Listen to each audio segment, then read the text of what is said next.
ప్రభు అయిన యేసుక్రీస్తు వారి దివ్యనామమున మీ అందరికీ నా హృదయపూర్వక వందనాలు నేను మీకు తెలియజేస్తూ ఉన్నాను. మరొకసారి ఈ రీతిగా మిమ్మల్ని కలుసుకునే కృప అనుగ్రహించినటువంటి దేవాది దేవునికి నేను కృతజ్ఞతాస్తుతులు నేను ఆయనకి చెల్లిస్తూ ఉన్నాను. అందరూ కూడా మీ గుండె మీద చేసుకుని ఈ మాట మీరు చెప్పండి. నా ప్రాణమా యెహోవాను సన్నతించుము, నంతరంగమునున్న సమస్తమా ఆయన పరిశుద్ధ నామాన్ని సన్నతించుము.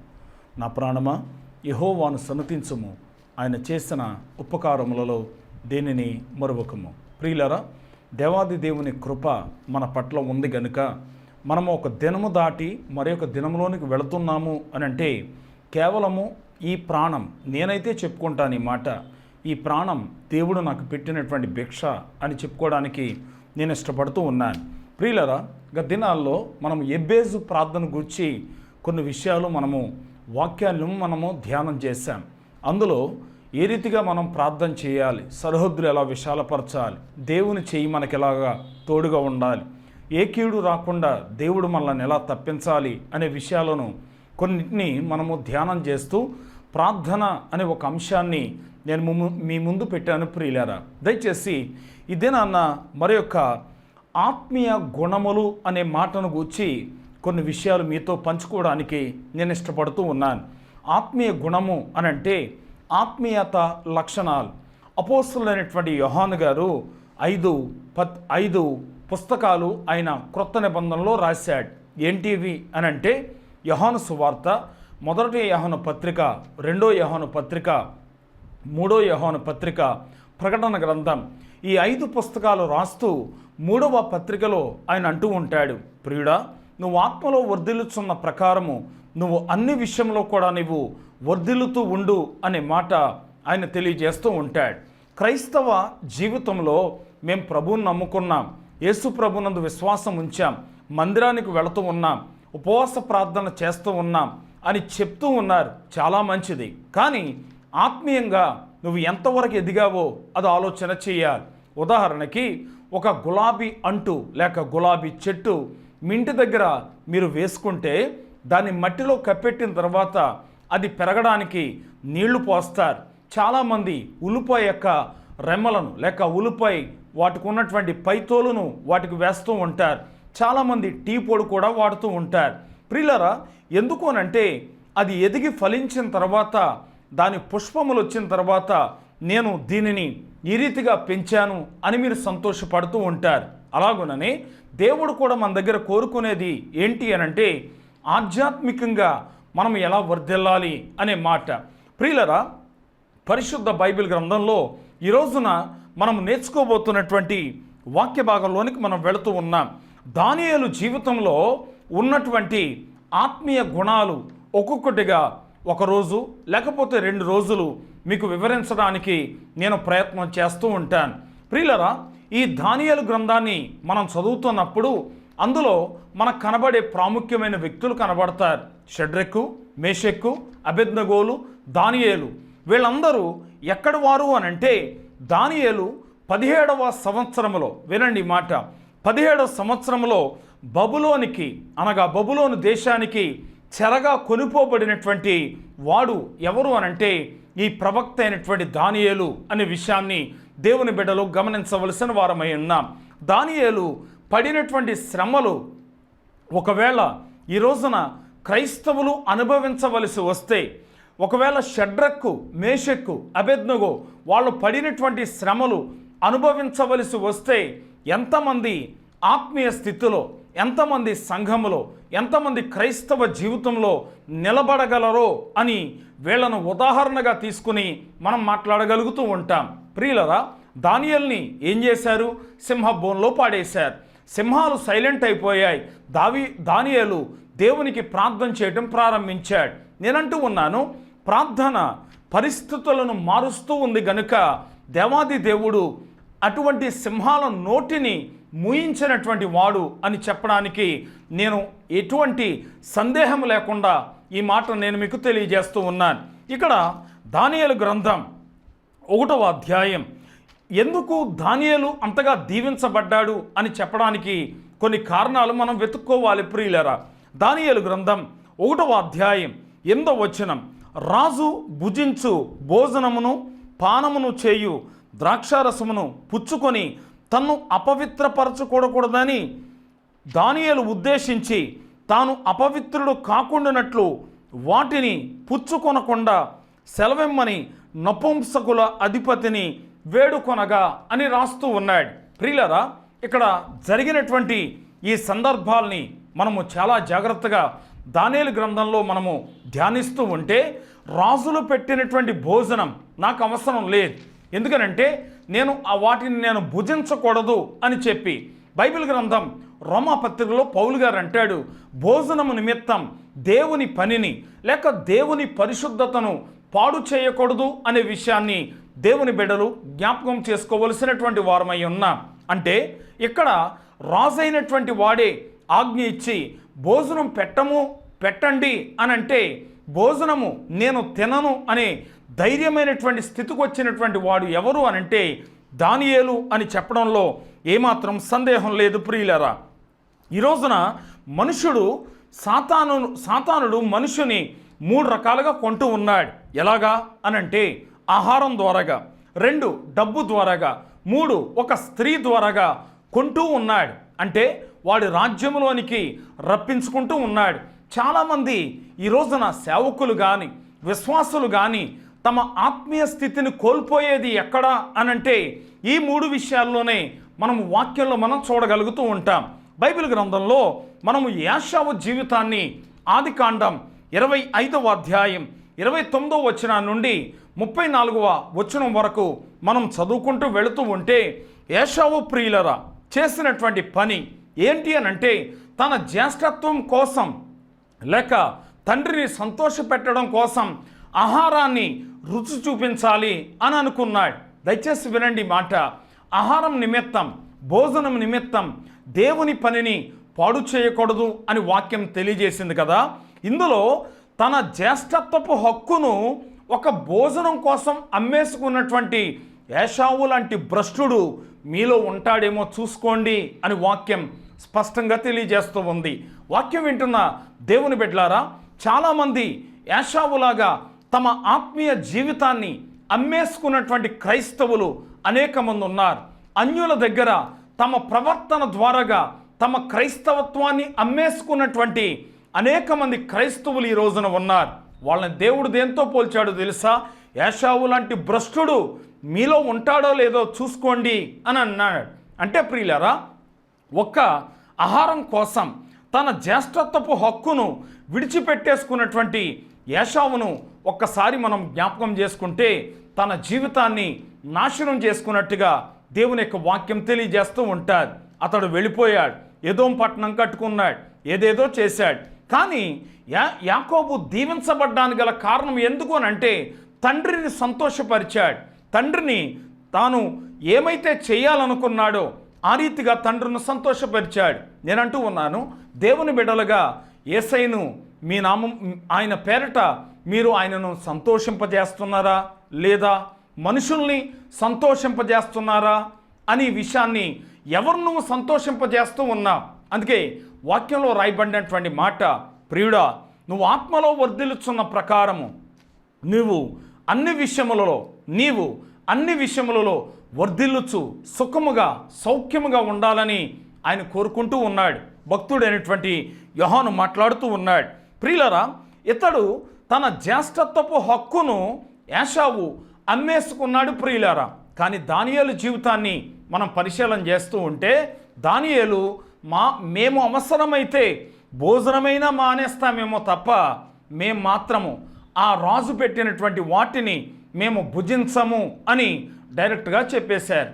అంటే దీంట్లో ఉన్నటువంటి ఆత్మీయ సారాంశం ఏంటి అని అంటే భోజనం కొరకు దేవుని భక్తిని అన్యులకు అప్పగించొద్దు అనే మాట నేను మీకు మనవి చేస్తూ ఉన్నాను. వినండి మాట. దేవుని భక్తిని అనగా దేవునికి సంబంధించినటువంటి భక్తిని అన్యుల చేతిలో మీరు పెట్టొద్దు అనే మాట వాక్యం ద్వారా నేను మీకు మనవి చేస్తూ ఉన్నాను. కాబట్టి ఏశావు భ్రష్టుడైపోయాడు. జ్యేష్ఠుడు అనే మాటకు అర్థం ఏంటి అని అంటే శ్రేష్ఠుడు అని అర్థం. అంటే తన జ్యేష్ఠత్వపు హక్కును కూడా అతడు అమ్మివేసుకున్నాడు. రెండవ విషయంలోనికి మనం వెళదాం. బైబిల్ గ్రంథంలో 2వ రాజుల గ్రంథం 5వ అధ్యాయం 20 వచనం నుండి 24 వచనం దగ్గరగా మనం చదువుతూ ఉంటే వాక్యంలో ఈ రీతిగా రాయబడ్డారు. ఎవరికో ఒక ఆయనకి కుష్ఠవ్యాధి ఉంది. ఆ దైవ సేవకుడి దగ్గరికి వెళితే బాగుపడతావు అని ఒక చిన్న పాప చెప్తే ఆ చిన్న పాప అక్కడికి పంపించింది. వెళ్ళాడు. యోర్దాను నదిలో 7 మార్లు ములగమన్నాడు. ములిగిన తర్వాత 7వ మారు ములిగి తేలిన తర్వాత తనకున్న కుష్ఠవ్యాధి పోయింది. అయితే దైవ సేవకుడి దగ్గరకు వచ్చి అతడు ఏమైతే బంగారం తెచ్చాడో, ఏమేమైతే తెచ్చాడో అవన్నీ అర్పణగా అర్పిస్తూ ఉంటే అతడు దైవ సేవకుడు ఇవి నాకు వద్దు అని చెప్తే పక్కనుండే చూస్తూ ఉన్నాడు. అతని పేరు గెహజీ. ఈ విషయాన్ని గమనించాలి ప్రియులరా. ఆయన బయలుదేరి వెళ్ళిపోతూ ఉన్నాడు. బయలుదేరి వెళ్ళిపోయిన తర్వాత వాక్యం ఏం సెలవిస్తుంది అని అంటే, అతడు వెళ్ళిపోతుండగా గెహజీ పరిగెత్తుకుంటూ వెళ్ళి, అయ్యా మరలా మా దైవ సేవకునికి ఏదో అవసరం వచ్చింది, ఇలాగా మాకు పరిస్థితులు బాగోలేదు అని చెప్పి అక్కడ ఉన్నటువంటి ధనాన్ని, బంగారాన్ని అంతటిని అతడు స్వాధీనపరుచుకున్నాడు. దైవ సేవకుడికి దేవుడు చెప్పాడు, గెహజీ ఎలాంటి పని చేశాడు గనుక ఈ రీతిగా నేను బాధపడుతున్నాను అని చెప్తే బైబిల్ గ్రంథం ఏం చెప్తారో తెలుసా? ఎప్పుడైతే ప్రవక్త దగ్గరకు వచ్చాడో, నువ్వు ఎక్కడికి వెళ్ళావు అని అంటే, అయ్యా నేను ఎక్కడికి వెళ్ళలేదండి, ఇక్కడే ఉన్నాను, ఈ పక్కపక్కనే తిరుగుతున్నాను. కాదు దేవుడు ఆత్మ ద్వారాగా నాకు చెప్పాడు, ఏ కుష్టి వ్యాధి అయితే నయమాను విడిచిపెట్టిందో అదే కుష్టి వ్యాధి నీకు సంభవిస్తుంది అని చెప్పాడు. నేనంటూ ఉన్నాను ప్రియులారా, ధనం కోసం దేవుని సేవ చేయొద్దు. ఒకవేళ సేవకులు ఎవరైనా ఈ మాట వింటూ ఉంటే ధనం కోసం దేవుని సేవ చేయొద్దు. ధనమును నమ్ముకున్నవాడు పాడైపోవును అని బైబిల్ గ్రంథం స్పష్టంగా తెలియచేస్తూ ఉంది ప్రియులారా. ఈ రోజున హంగామాలు కావాలి, ఈ రోజున ఆర్భాటాలు కావాలి, ఈ రోజున పబ్లిసిటీలు కావాలి, ఈ రోజున మన పేరు కొన్ని కోట్ల మందికి తెలియాలి అని చెప్పి ట్విట్టర్లో, ఇన్స్టాగ్రాముల్లో, ఫేస్బుక్ల్లో చాలామంది పోస్టులు పెడుతూ ఉన్నారు. మంచిదే, కానీ దేవునికి సంబంధించినటువంటి సువార్త నీ ద్వారా వెళుతూ ఉందా లేదా? నీ ద్వారాగా సంఘం దేవుని యొక్క రాజ్యంలోనికి వెళుతూ ఉందా లేదా అని ప్రతి సేవకుడు గమనించవలసినటువంటి వారమై ఉన్నాం. నేనే అంటున్నాను ఈ మాట. ధనం కోసం సేవ చేసే సేవకుడు అసలు సేవకుడే కాదు. వినండి మాట, ధనం కోసం సేవ చేసే సేవకుడు అసలు సేవకుడే కాదు. అందును బట్టి గెహజీ శపించబడ్డానికి గల కారణం ఏంటి అని అంటే ధనం. ప్రియులారా, దానియేలు ధైర్యంగా నిలబడ్డాడు. దానియేలు దేవుని కొరకు నిలబడ్డాడు. సేవకులారా, విశ్వాసులారా, ఈ మాట మీరు వింటూ ఉన్నారు కదా. దేవుని బిడ్డలుగా దేవుని కొరకు నిలబడగలిగినటువంటి వారు ఎంతమంది ఉన్నారో ఈ రోజుల్లో గమనించాలి. మనము 2024వ సంవత్సరంలో ఉన్నాం. 2025, 26, 27 ఎన్నెన్నో సంవత్సరాలు మన మీద దొర్లుకుంటూ వెళ్ళిపోతూ ఉన్నాయి. ప్రపంచ పరిస్థితులన్నీ కూడా మారిపోతూ ఉన్నాయి. యేసు దేవుడు కాడు అని ఎవరైనా మీ నోటి ద్వారాగా చెప్పమంటే దయచేసి ఆ రీతిగా మీరు చెప్పొద్దు. దేవుని కొరకు ధైర్యంగా నిలబడండి. ఈ మాట నేను చెప్పడానికి ఇష్టపడుతున్నాను. ఒకవేళ శ్రమలు వచ్చాయా, కొడుతూ ఉన్నారా, ఇబ్బందులు పెడుతూ ఉన్నారా, ఆటంకం పెడుతూ ఉన్నారా, చివరికి చంపుతూ ఉన్నారా, నేనంటాను చివరిలో మాట, ఇక్కడ కళ్ళు మోస్తాం, యేసయ్య సన్నిధానంలో కళ్ళు తెరుస్తాం. ఈ ధైర్యం మనల్ని ఎవరిని కూడా విడిచిపెట్టకుండా ఎవరి విశ్వాస జీవితాన్ని దానియేలు అన్యరాజుల చేతిలో ఉన్న ఎలా నిలబడ్డాడో ఆ రీతిగా నిలబడాలి అనే మాట నేను మీకు మనం చేస్తూ ఉన్నాను. మూలవాక్యంలోనికి మనం వెళుతూ ఉన్నాం. దేవునితో పవిత్రమైనటువంటి జీవితాన్ని కలిగి ఉన్నటువంటి ఈ దానియేలు జీవితాన్ని మనం పరిశీలన చేశాం. 17వ సంవత్సరంలో అతడు బబులోనికి తేబడ్డాడు. అక్కడ నుండి పెరుక్కుంటూ వచ్చాడు. అక్కడి నుండి అభివృద్ధి చెందుతూ వచ్చాడు. దేవాది దేవుని కృప అతని ద్వారాగా, అనగా దానియేలు ద్వారాగా ఎన్నో అద్భుతమైన సూచక్రియలను ప్రభు చేసినట్టుగా దేవుని యొక్క వాక్యములో వ్రాయబడ్డాది. ప్రియులరా, ఎక్కడ పడిపోతున్నాం? ఏశావు వాక్యంలో మనం గమనిస్తూ ఉంటే ఏశావు ఎక్కడ పడిపోయాడు అనంటే ఆహారం కోసం పడిపోయాడు. 2 మనం చూసాం, గెహజీ ఎక్కడ పడిపోయాడు అనంటే అతడు ధనం దగ్గర పడిపోయాడు. ఎవరెవరు ఎక్కడ పడిపోతున్నారో ఎవరికి వారు వ్యక్తిగతంగా ఆలోచన చేసుకోవలసినటువంటి వారమై ఉన్నాం. అందరూ యుద్ధానికి వెళ్ళారు. అందరూ యుద్ధానికి వెళుతూ ఉంటే అందరూ వెళ్ళిపోయిన తర్వాత అయ్యగారు ఒక్కడే, దావీదు గారు మేడ మీద ఒక్కడే ఉన్నాడు. వినండి మాట, మేడ మీద ఒక్కడే తిరుగుతూ ఉన్నాడు. ఆ సమయంలో ఒక తల్లి స్నానం చేస్తూ ఉంది. అంటే ఆమె పేరు బెత్షెబా అని మనం మాట్లాడుతూ ఉంటాం.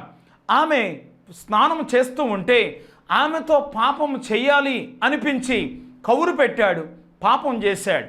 వినండి మాట, ఎక్కడ పడిపోయాడు దావీదు అనంటే ఒక స్త్రీ యొక్క వ్యామోహంలో పడి నాశనం అయిపోయినటువంటి పరిస్థితి మనకు కనబడుతుంది. మనం 51వ కీర్తన మనం చదువుకుంటూ ఉంటే, నేను పాపంలో పుట్టివాడును, పాపంలోనే నా తల్లి గర్భం ధరించింది. దావీదు ఎంత పశ్చాత్తాపడ్డాడంటే చేసిన తప్పుకి ఉరియా భార్యను అనగా ఉరియాను చంపించేవేసి తన భార్య అయినటువంటి బెత్షెబాను తాను చేసుకున్నటువంటి సందర్భాన్ని ఆలోచన చేస్తూ ఉంటే వాక్యం అతను ఎంతగా కృంగిపోయాడు అని అంటే, నేను పడిపోయిన స్థితిలో ఉన్నాను ప్రభువా, దయచేసి నన్ను లేపు అని ప్రార్థన చేశాడు. నేనంటూ ఉన్నాను, దేవుడు కరుణ కలిగిన దేవుడు, వాత్సల్యత కలిగిన దేవుడు, దయ చూపించే దేవుడు. ఒకవేళ నువ్వు అనుకోకుండా పాపం చేసిన దావీదులాగా ఎప్పుడైతే ఒప్పుకుంటావో దేవాది దేవుడు నీ పాపములను కప్పివేసి నీ పరిశుద్ధతను విప్పే దేవుడు అనే మాట నేను మీకు మనం చేస్తూ ఉన్నాను. అందుకని అతిక్రమములను దాచిపెట్టువాడు వర్ధిల్లడు, వాటిని ఎవరైతే విడిచిపెడతారో వాడు కనికరము పొందును అని వాక్యంలో రాయబడ్డాడు. ప్రియులరా, వ్యభిచారము అనేది పాపము అని బైబిల్ గ్రంథం తెలియజేస్తూ ఉంది. ఈ దినాన్న విచ్చలవిడితనమైనటువంటి వ్యభిచారం జరుగుతున్నటువంటి రోజుల్లో ప్రజలు బ్రతుకుతూ ఉన్నారు. ప్రియులరా, దయచేసి వినండి, ఎందుకిన్ని రోగాలు, ఎందుకిన్ని కష్టాలు, ఎందుకిన్ని విడాకులైపోతున్నాయి అనంటే ఒక వ్యామోహమైనటువంటి చూపు అనేక మంది జీవితాలను నాశనం చేసేస్తూ ఉంది. తల్లి బిడ్డలు లేక భార్య భర్తలు ఇద్దరు వేరువేరు అయిపోతున్నారంటే కారణం ఎందుకు అనంటే వ్యభిచారపు ఆత్మ వారి జీవితంలో పనిచేస్తూ ఉంది. చేయవలసిన ప్రార్థన ఏంటో తెలుసా? వ్యభిచార ఆత్మను మా నుండి దూరపరచు అని నువ్వు ప్రార్థన చేయగలిగితే దేవాది దేవుడే నిన్ను తన ఆత్మ చేత నడిపించే దేవుడు అని చెప్పడానికి ఇష్టపడుతూ ఉన్నాను. కాబట్టి ప్రియులరా, దానియేలు జీవితాన్ని మనం పరిశీలన చేశాం. దానియేలులో ఉన్నటువంటి ఆత్మీయ గుణాలు అతని ఆశీర్వాదమునకు కారణమయ్యాయి. ఎందుకు అనంటే ఆహారం విషయంలో జాగ్రత్తగా ఉన్నాడు. గెహాజీ డబ్బు విషయంలో పడిపోయాడు. దావీదు ఒక స్త్రీ వ్యామోహంలో పడి అతడు పడిపోయినటువంటి పరిస్థితి 3 మనం చూసాం. దేవుని బిడ్డలుగా కోరుకోవలసింది ఏంటి అని అంటే, నేను దేవుని కొరకు నిలబడాలి, దేవుని యందు నేను నిరీక్షణ ఉంచాలి, దేవుని యందు భయభక్తులు కలిగి నేను జీవించాలి, మనము చనిపోతే పరలోక రాజ్యంలో ఉండాలి అనే ఆశతో మనం అందరూ కూడా బ్రతకాలనే కోరిక. ఈ 3 జ్ఞాపకం చేశాను. 1 ఆహారం కోసం, 2 ధనం కోసం, 3వది ఒక స్త్రీ వ్యామోహం కోసం. ఆహారం విషయంలో దానియేలు పరిచయం చేశాం. 2వది డబ్బు విషయంలో గెహాజీని పరిచయం చేసి తన జీవితాన్ని ఎలా నాశనం చేసుకున్నాడో మనం చూసాం. కాబట్టి ఒకవేళ నువ్వు సేవకుడు అయితే ఈ మాటలు నువ్వు వింటూ ఉంటామంటే నేను చెప్తూ ఉన్నాను, ఒకవేళ ఈ మాటలు మీరు వింటూ ఉంటే నేను చెప్తూ ఉన్నాను, ధనం కోసం సేవ చేయొద్దు, ఆత్మల భారం ఉండాలి కానీ ఆస్తుల భారాన్ని మాత్రం పెట్టుకోవద్దు అనే మాట ఖచ్చితంగా నేను మీకు మనం చేస్తూ ఉన్నాను. వాక్యం వింటున్న దేవుని బిడ్డలారా, ధనం మనల్ని ఎవరిని కూడా పరలోక రాజ్యం తీసుకుని వెళ్ళదు. ధనం అవసరమే, ధనం వద్దని నేను చెప్పను, పేదవారిగా ఉండాలని నేను చెప్పను. నేను చెప్పవలసిన మాట, పరలోకమందు మీ ధనము సమకూర్చుకోండి అని ప్రభు సెలవిచ్చాడు. కాబట్టి ఈ 3 విషయాలు, 1 ఆహారం, 2 ధనం, 3వది స్త్రీ వ్యామోహం, ఈ 3 లేకుండా బ్రతకడానికి క్రైస్తవుడు జీవించాలి అనే మాట నేను మీకు మనం చేస్తూ ఉన్నాను. అవసరమైతే 1 వారం, 2 రోజులో, 3 రోజులో పస్తులైనా ఉన్నా పర్లేదు. తన పిల్లల్ని ఎవరిని కూడా దేవుడు పస్తులు పెట్టాడు. బైబిల్ గ్రంథం ఏం చెప్పిందో తెలుసా? ఆకాశ పక్షులను చూడండి, అవి విత్తవు, కోయవు, కొట్లలో కూర్చుకొనవు, మీరు వాటికంటే మీరు శ్రేష్ఠులు అని చెప్పాడు.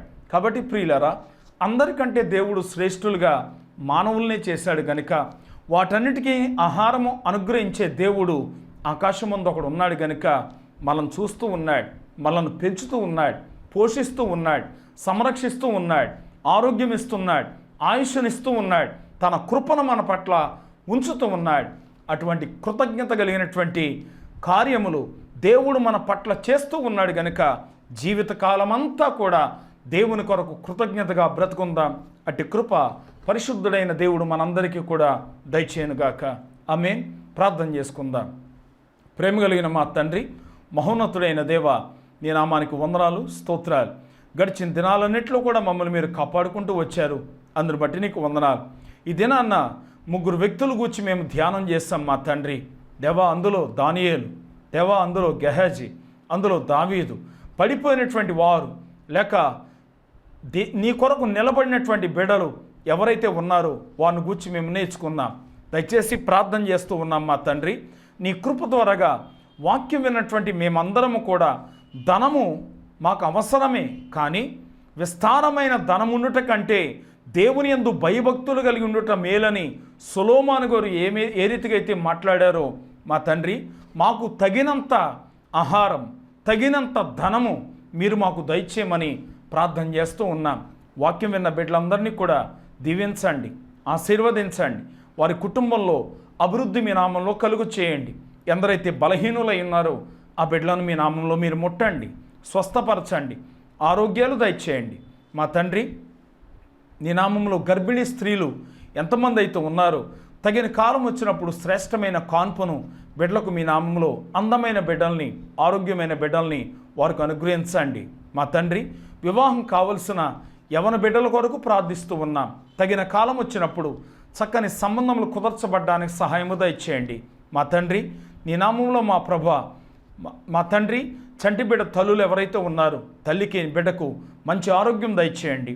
అదే రీతిగా మా ప్రభా, బిడ్డలు లేక బాధపడుతున్న తల్లిదండ్రులు ఉంటే వారి కొరకు కూడా ప్రార్థన చేస్తున్నాం. మూయబడిన గర్భములు తెరవబడునుగాక అని ప్రార్థిస్తూ ఉన్నాం. నీ కృప ద్వారాగా బిడ్డలందరినీ కూడా దీవించండి.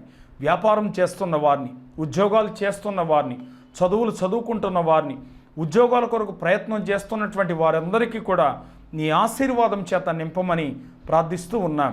మా తండ్రి, ఈ అంచె దినాల్లో దానియేలు వలె, షడ్రక్, మేషక్, అబేద్నెగోల వలె నిలబడే సేవకులను మీరు లేపమని ప్రార్థన చేస్తూ ఉన్నాం.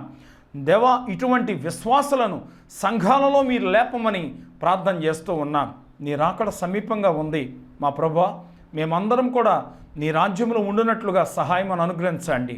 మా దేశమును, మా రాష్ట్రమును, మా జిల్లాను, మా నియోజకవర్గాన్ని, మా గ్రామాన్ని పరిపాలిస్తున్న నాయకులందరినీ కూడా మీ నామంలో దీవించండి.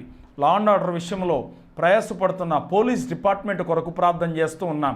బిడ్డలకు క్షేమాన్ని దయచేయండి. ఆరోగ్య క్షేమాల కొరకు ప్రయాసపడుతున్న డాక్టర్స్ కొరకు ప్రార్థన చేస్తున్నాం. నర్సింగ్ స్టాఫ్ కొరకు, వాలంటీర్స్ కొరకు, పారిశుద్ధ కార్మికుల కొరకు, అందరి కొరకు ప్రార్థన చేస్తూ ఉన్నాం. నీ కృపలో బిడ్డలందరినీ కూడా ఆరోగ్యం చేత, ఆశీర్వాదం చేత మీ నామంలో నింపమని ప్రార్థిస్తూ ఉన్నాం. దేశ సరిహద్దులో కావలుగున్న మిలిటరీ సిబ్బంది వారి కొరకు ప్రార్థిస్తూ ఉన్నాం. బిడ్డలందరికీ కూడా క్షేమాన్ని మీ నామంలో దయచేయండి. మా దేశమును ఆర్థికంగా, ఆరోగ్యపరంగా మీరు అభివృద్ధిలోనికి నడిపించండి. నీ రాకడ సమీపంగా ఉంది గనుక మా తండ్రి, ప్రతి సంఘం, ప్రతి సేవకులు సిద్ధమాటు కలిగి మా తండ్రి నీ రాజ్యంలో ఎదుర్కొనే ఆ ధన్యత మీరు మాకు అనుగ్రహించమని ప్రార్థన చేస్తూ ఉన్నాం. మా అవసరాలు అనేకమైన ఉన్నాయి.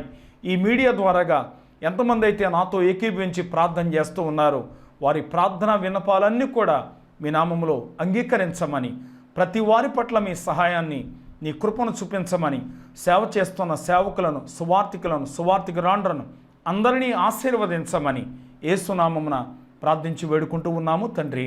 ఆమేన్.